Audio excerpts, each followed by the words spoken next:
Alfredo Zurdo Ortiz, el pitcher más ganador en la historia de los Diablos Rojos. En el béisbol mexicano, hablar del Zurdo Ortiz es honrar la trayectoria de un pelotero de estirpe y un ser humano excepcional, un lanzador inigualable, quien en los 70s y 80s se distinguió por ser un excelente pitcher bateador de gran calidad, además de sobresalir por su elegancia y amabilidad tanto dentro como fuera de los empastados. Cartas suficientes para cederle un lugar en la mesa de las más grandes estrellas del diamante mexicano. Alfredo Zurdo Ortiz Uscanga arribó a este mundo el 12 de enero de 1944 en Medellín de Bravo, Veracruz, y a los 15 años emigró a la Ciudad de México. Durante su infancia se desenvolvió como jardinero central, sin embargo, Luis Molinero Montes de Oca lo hizo lanzador cuando llegó a las ligas menores, en donde jugó para las novenas de León y Fresnillo. Tras su exitosa aventura en la Liga Central, debutó en la Liga Mexicana de Béisbol con los Diablos Rojos en 1963, respondiendo a la confianza que el mítico Tomás Herrera depositó en él, y vaya que respondió con creces. Entró de relevo por Julio César Imbert, durante la octava entrada con caja llena de sultanes y 2 fuera, y así nomás ponchó a los fabulosos Alonso Perry y Juan de Lis. No conforme al cierre de la novena y para enloquecer al graderío, abanicó a Héctor Espino, Saúl Villegas y Jaime Corella. Por desgracia, luego de su inmejorable relevo sufrió una lesión en el codo que lo dejó inactivo por un buen rato, hasta que regresó para el año siguiente tras superar la cirugía a la que fue sometido. En virtud de ello, aquella temporada solo tuvo 2-1 en ganados y perdidos, con un promedio de 3.86 en 13 partidos. Esa misma campaña, el 16 de abril, Miguel Becerril Fernández conectó 3 cuadrangulares, 2 de ellos en un mismo inning. Los Diablos vencieron 29 a Reynosa, pero lamentablemente no consiguieron el campeonato, ya que los Pericos de Puebla terminaron en primer lugar con 9 juegos de ventaja sobre los Diablos. Para 1964, el Zurdo se puso de dientes y regresó en plan grande ayudando a su equipo con 15-16, 3.71 de promedio y 108 ponches. De esta manera y con una marca de 82 ganados, 58 perdidos y 3 de ventaja sobre Pericos, los Luciferes ganaron su segundo gallardete en la Liga Mexicana, con Tomás Herrera como el primer timón mexicano en guiarlos a un título. Fue en 1969 que Ortiz registró su mejor temporada con los Diablos, ganando 23 y perdiendo solo en 9 juegos, dejando con la carabina al hombro a 129 contrarios. El 18 de julio de aquel año, el veracruzano se convirtió en el primer zurdo mexicano en ganar 20 partidos en el circuito veraniego, concluyendo la campaña con 23-9, 2.26 y 129 outs.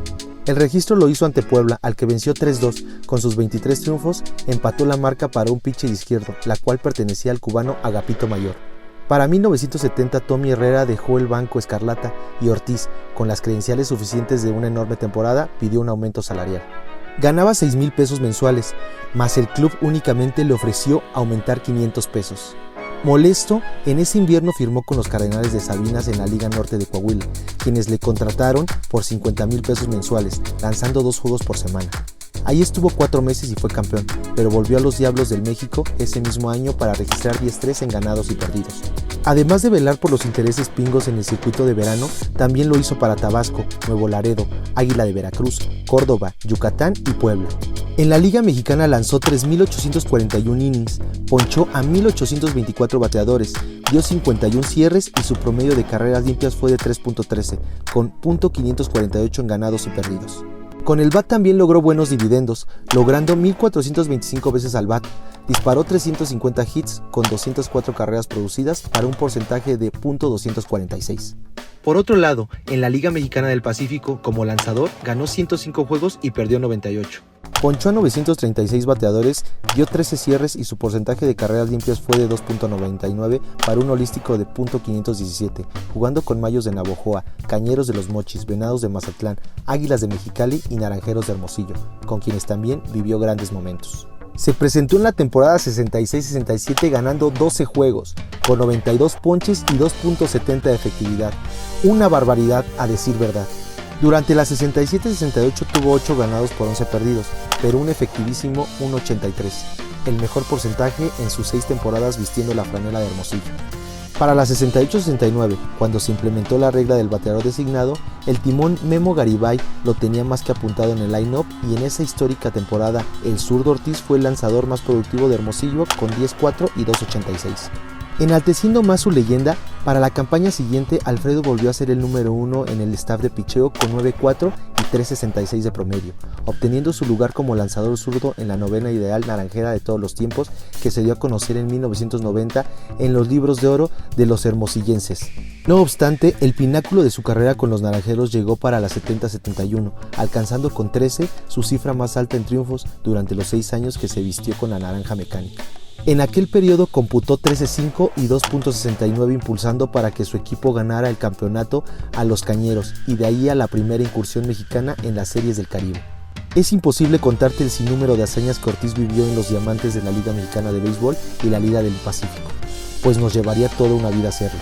Sin embargo, gracias a la labor periodística de Jesús Alberto Rubio, quien lo entrevistó durante los festejos por el 76 aniversario de Lolito Juárez en 2010, te contamos algunos de los momentos más ilustres que narró el zurdo de oro. El 2 de enero del 65, lanzando con Navojoa, impuso una marca que aún sigue vigente de 23 ponches en 13 innings. No obstante, dicho sábado perdió el partido cuando Miguel Becerril Fernández de los Ostioneros le conectó un cuadrangular al cierre de ese último episodio. Ya lo había ponchado 3 veces, cuando parecía que se llevaba el cuarto le tiré una curva y me dio jonrón, confirmó el ex pelotero que para 2023 presume de 79 años y vive en la Ciudad de México. Otra nota de oro es cuando en 1966 con los Pingos se quedó a un strike de lanzar un juego sin hit ni carrera enfrentando a los Tigres.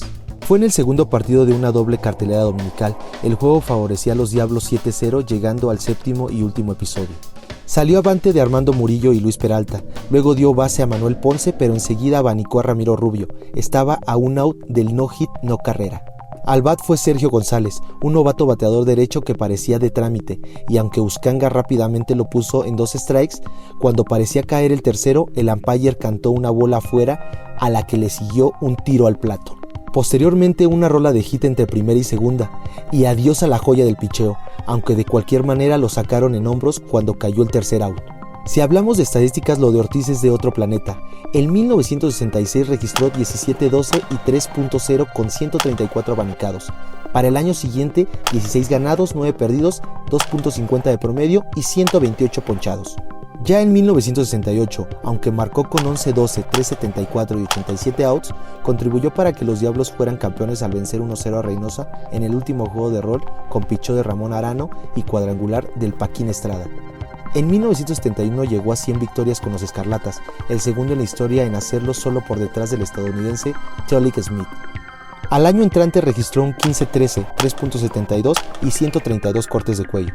Para el 73, su picheo fue abajo del 3.0, siendo decisivo para el otro título rojo, mismo que repitió al año siguiente para sumar el quinto de los capitalinos.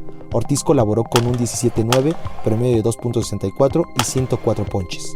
Para 1976, el zurdo bajó la cuota con solo 6 triunfos, sin embargo la escuadra capitalina consiguió su 6º título. Como el retiro ya se veía cerca, decidió buscar nuevos horizontes. En el 78 se contrató con Tabasco, pero no tardó en irse a Nuevo Laredo, aunque recaló de nuevo con los Plataneros para 1980, acreditándose 24 victorias. El veracruzano retornó a los Diablos Rojos en 1983 y el 23 de julio, tras blanquear 3-0 a Poza Rica, alcanzó los 200 triunfos con la marabunta roja. El 84 lo empezó con el equipo capitalino, pero se fue al Águila, después al Córdoba, luego al Yucatán y finalmente se retiró con Puebla en 1987. Con los Rojos dejó récord de 203-143, 3.21 y 1.430 ponches. En los mismos 16 años se distinguió al bat con .250, 14 jonrones y 166 producidas. En la Liga Mexicana obtuvo 255 triunfos contra 210 descalabros. Lanzó 3.841 innings, ponchó a 1.824 bateadores, dio 51 cierres y su promedio de carreras limpias fue de 3.13 con .548 en ganados y perdidos. Sosteniendo la madera no se quedó atrás, con 1.425 visitas a la caja, 350 hits y 204 producidas para un porcentaje de .246. Por otro lado, en la Liga Mexicana del Pacífico, picheando ganó 105 juegos y perdió 98. Abanicó a 936, dio 13 cierres y su efectividad fue de 2.99. Jugó para Mazatlán, Navojoa, Hermosillo, Los Mochis y Mexicali. Pese al retiro, su pasión desenfrenada por el rey de los deportes, Ortiz Uzcanga debutó como manager en 1978 con Tabasco y luego manejó al Córdoba.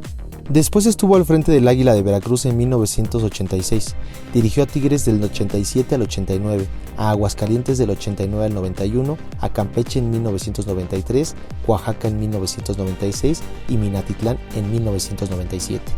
Como dato de color, en la 76-77, cuando jugaba para Mazatlán, alternó como lanzador y manager, supliendo al cesado Miguel Pilo Gaspar. Sorpresivamente logró lo impensable, entregándole a los de Puerto Rojo su segunda estrella de la Liga Mexicana del Pacífico. En las propias palabras del zurdo, tuvo la oportunidad de saltar a las ligas mayores, pero Alexander Campanís no le cumplió la promesa de llevarlo a los Dodgers.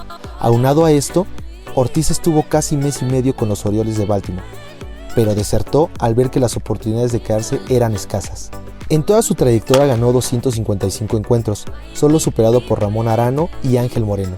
Como bateador metió 14 cuadrangulares, además de 45 dobles y 12 triples, para producir 204 carreras. En 1993 ingresó al Salón de la Fama del Béisbol Mexicano y para la fecha de publicación de este video sigue al rey de los deportes por los diversos medios de comunicación, aunque eso sí, sostiene que le apasiona más el béisbol de antes, pues el de ahora le hace falta mayor disciplina y ofrecer mejor espectáculo. De esta manera llegamos al final de este video, esperando que este pequeño documental sirva de homenaje a la enorme carrera de Alfredo "el Zurdo" Ortiz, al mejor lanzador en la historia de los Diablos Rojos y una de las eternas estrellas del diamante mexicano. Si te gustó el video, regálanos tu like y compártelo con toda la banda beisbolera. También te invito para suscribirte al canal si aún no lo haces, pues así nos ayudas montones para seguir llevando hasta tu casa las historias de las más grandes estrellas del diamante mexicano.